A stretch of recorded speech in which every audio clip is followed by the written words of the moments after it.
নমস্কার বন্ধুরা, শ্রাবণী রান্নাঘরে আপনাদের সবাইকে স্বাগত জানিয়ে আমি আবারও একটা রান্নার ভিডিও নিয়ে আপনাদের সামনে চলে এসেছি। আজকের আমি আপনাদের একটা বাচ্চাদের টিফিনের রেসিপি দেখাবো। আশা করি আপনাদের ভালো লাগবে। তার জন্য কিন্তু আমার পুরো ভিডিওটা আপনাদের দেখতে হবে। তাহলে চলুন আজকের আমি বাচ্চাদের জন্য কি টিফিন বানাই সেটা আপনারা একবার দেখে নিন।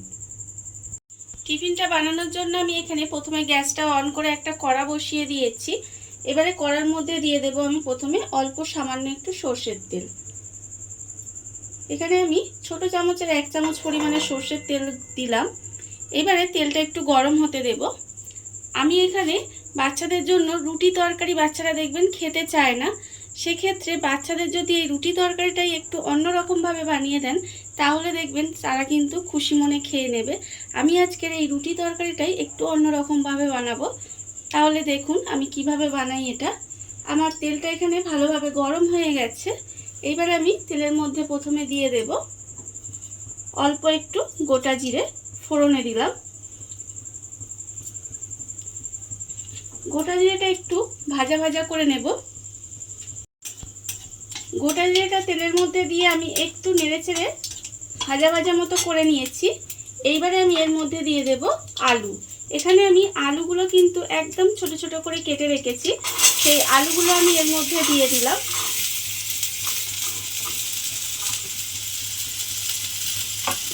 আলুগুলো এর মধ্যে দিয়ে আলুটা একটু হালকা করে ভেজে নেব। আমি এখানে শুধু আলু দিয়ে করছি। আপনারা যদি মনে করেন এর মধ্যে অন্য কোনো সবজি দেবেন তাহলেও কিন্তু এর মধ্যে সেই সবজি দিতে পারেন, যেমন গাজর, বিনস এগুলো কিন্তু এর মধ্যে একটু দিয়ে দিতে পারেন।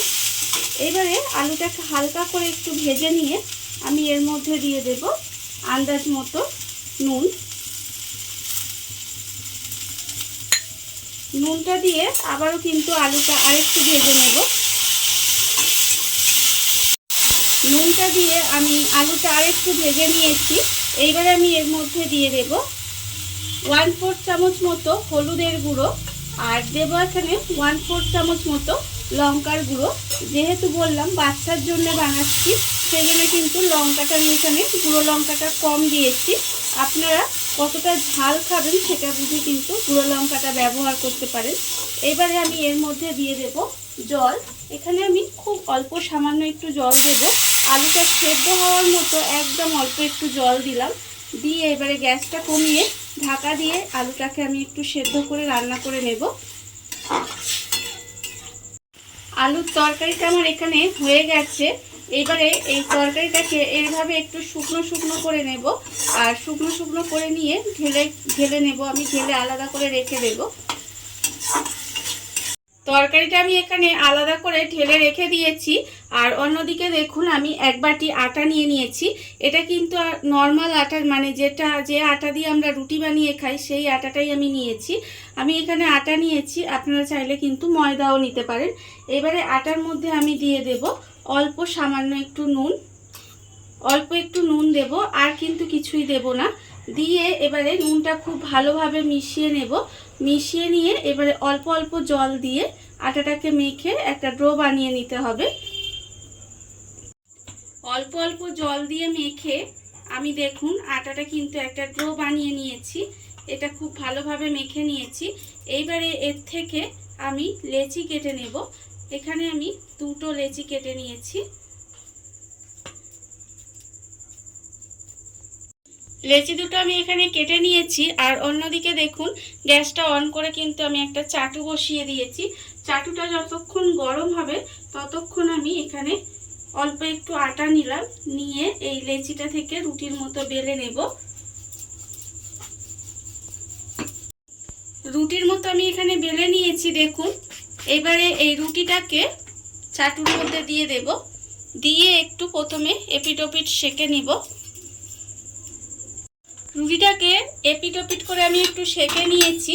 এইবারে আমি এর মধ্যে অল্প অল্প সাদা তেল দেব। দিয়ে রুটিটাকে একটু ভেজে নেব। একদম অল্প একটু সাদা তেল দিলাম। দিয়ে রুটিটা ভেজে নেব।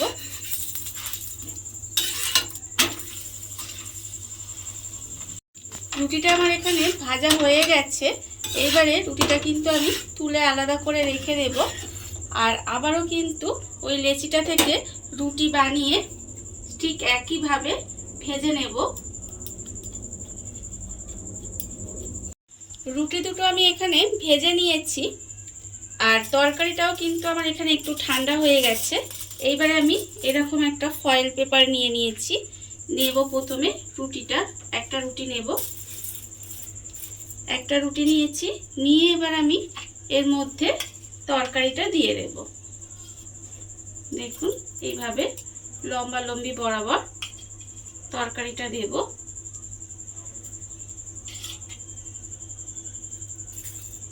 একটু বেশি করেই দেব তরকারিটা।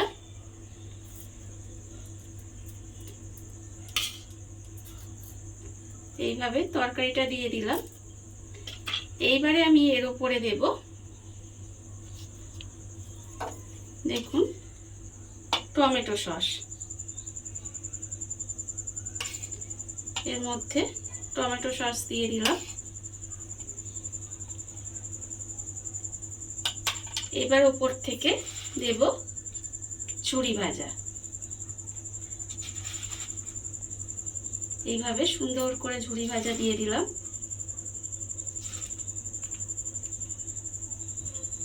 দিয়ে এবারে এটাকে খুব ভালোভাবে মুড়িয়ে নিতে হবে ফয়েল পেপার দিয়ে।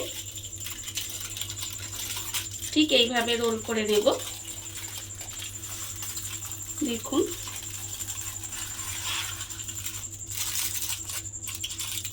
কত সুন্দর রেডি হয়ে গেল। আর এইভাবে কিন্তু আমি আরেকটাও বানিয়ে নেব। দেখুন বন্ধুরা, বাচ্চারা যখন রুটি তরকারি খেতে চাইবে না তখন কিন্তু আপনারা রুটি তরকারিটাই একটু এইভাবে বানিয়ে দেবেন, দেখবেন তারা কিন্তু খুব ভালোবেসে খেয়ে নেবে। আর এটা করতে কিন্তু খুব বেশি উপকরণও লাগে না আর খুব বেশি সময়ও লাগে না, আর খেতে কিন্তু ভীষণ ভালো হয়। আপনারা বাড়িতে বানিয়ে দেখতেই পারেন। আর এই ভিডিওটা যদি আপনাদের ভালো লেগে থাকে, আপনারা যদি ফেসবুক থেকে দেখে থাকেন তাহলে পেজটি ফলো করে দেওয়ার অনুরোধ রইল। আর যদি ইউটিউব থেকে দেখে থাকেন চ্যানেলটি সাবস্ক্রাইব করে নেওয়ার অনুরোধ রইল। তাহলে চলুন ভিডিওটা আমি এখানেই শেষ করছি। আপনারা সবাই ভালো থাকবেন, সুস্থ থাকবেন। আবারও হাজির হব নতুন কোনো রান্না নিয়ে।